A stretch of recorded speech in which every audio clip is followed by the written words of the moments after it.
You are standing inside a 4-bay auto repair shop on the south side of Charlotte, North Carolina.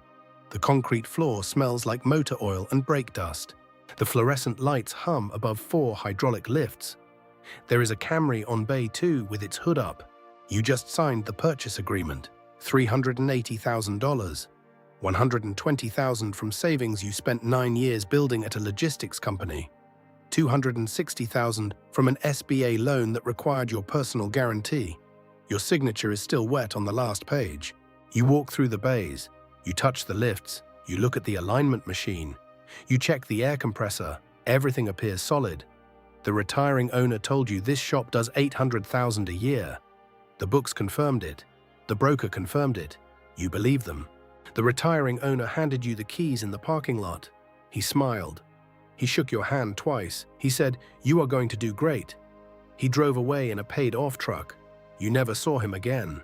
The equipment was real. The customers were real. What you actually bought was neither. There was one person who could have told you everything. The lead technician. He had been with this shop for 14 years. He knew the name of every customer who walked through the front door. He remembered which cars had transmission issues 2 winters ago. He was the reason 60% of revenue walked in every Monday morning. During the ownership transfer, you shook his hand. You told him you planned to keep things running the same way. He nodded. He did not smile. You did not notice. 6 weeks later, he left a 1-page resignation letter on the counter. No 2-week notice, no explanation, just a date and a signature. You read it standing in Bay 3, holding a cup of coffee that went cold in your hand. But the warnings started before he left. The equipment appraisal report came from a firm the broker recommended. It valued the lifts, the alignment machine, and the compressor system at a combined figure that was inflated by $95,000. You had no way to know. You managed supply chains, not piston seals. The 4 hydraulic lifts were a generation behind. Their adapter heights could not clear the undercarriage of modern electric vehicles. The alignment machine had lost its calibration warranty years ago, which meant every wheel adjustment your shop performed carried the risk of a comeback complaint. Your wife asked at dinner that first month, just one sentence. "Did anybody actually check the machines before we signed?" You changed the subject. You told yourself the books were clean. The books were not the problem. A week after the lead tech resigned, a regular customer walked in for an oil change. She looked around the shop. She asked the front counter, "Where is Ray?" Nobody had a good answer. She left without scheduling the brake job she came in for. That brake job was worth $900. Here is what the industry data says about deals like yours. According to BizBuySell market reports from 2024 and 2025, the median sale price for an auto repair shop in the United States is $399,000. The average earnings multiple sits at 2.69 times seller discretionary earnings. That sounds reasonable until you learn one more number. The gap between what a shop sells for and what its physical assets are actually worth contains a goodwill premium of 30 to 40%. You paid $380,000 for a business whose hard assets were worth roughly $230,000. That $150,000 gap was a bet that the customers would stay, and the customers belonged to a man who just quit. Goodwill is the finance word for trust. When you buy a service business, you are not purchasing machines or inventory. You are purchasing the relationship between a human being and the people who depend on that human being.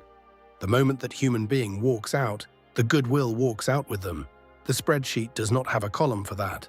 The SBA Office of Inspector General tracks what happens to loans like yours.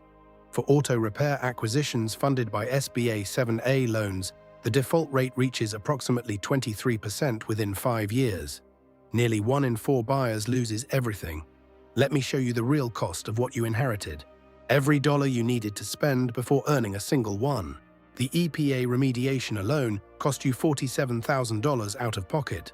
That number was not random.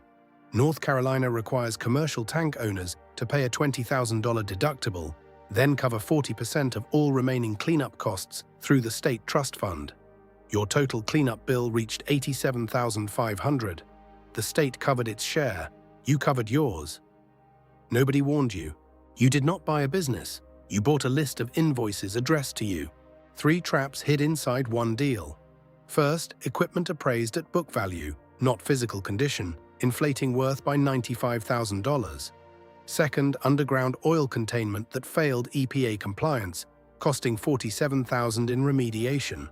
Third, 60% of revenue tied to one technician's personal relationships, not the shop brand. Then the phone stopped ringing. Within 90 days of the lead technician walking out, 60% of the customer base disappeared. They did not leave angry. They did not complain. They simply followed the man they trusted with their cars and their family's safety to whatever shop he went to next. Your bays went quiet.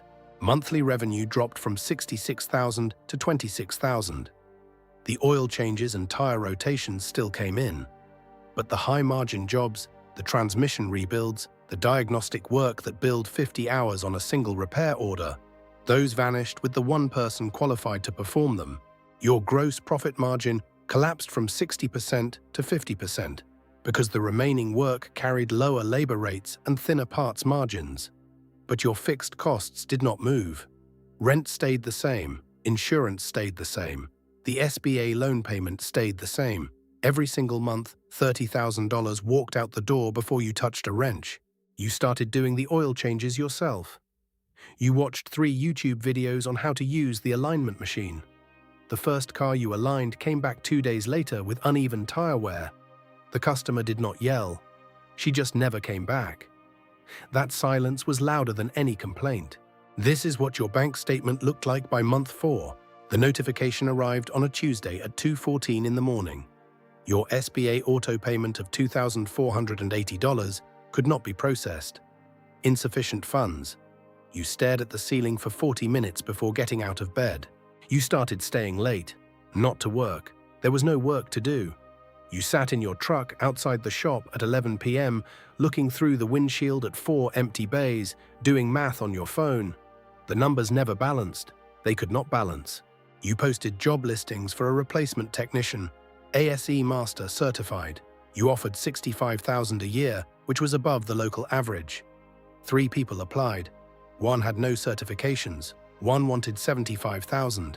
The third came for an interview, looked at the lifts, looked at the cracked foundation where the EPA crew had been digging, and never called back. Your wife texted you at 9:30 on a Wednesday night. "Are you coming home for dinner, or should I put it away?" You typed "on my way," but did not leave the shop for another hour. You were staring at a QuickBooks screen that showed negative $4,200 for the month. You did not tell her the number.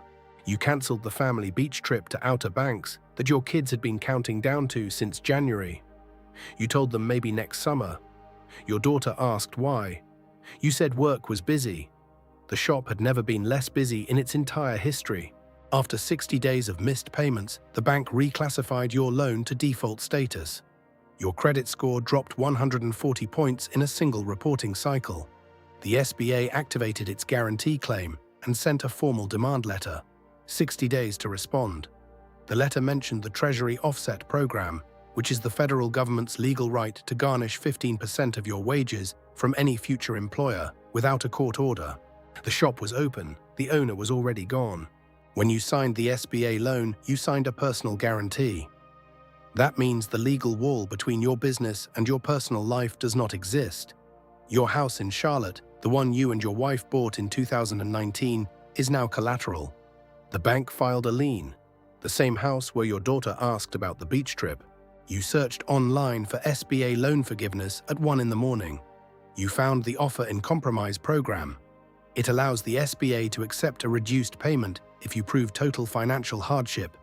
But the SBA reviews your age, your skills, and your earning potential. You are 42. You have 15 years of logistics management experience. They will calculate that garnishing your wages for the next 2 decades generates more revenue than forgiving your debt today. The timeline from signing day to default notice. There are 2 versions of this story. In one version, the buyer negotiated differently.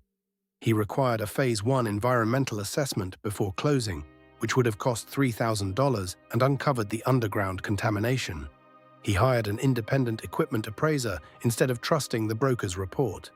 He demanded a retention agreement that locked the lead technician into a 2-year contract before any money changed hands.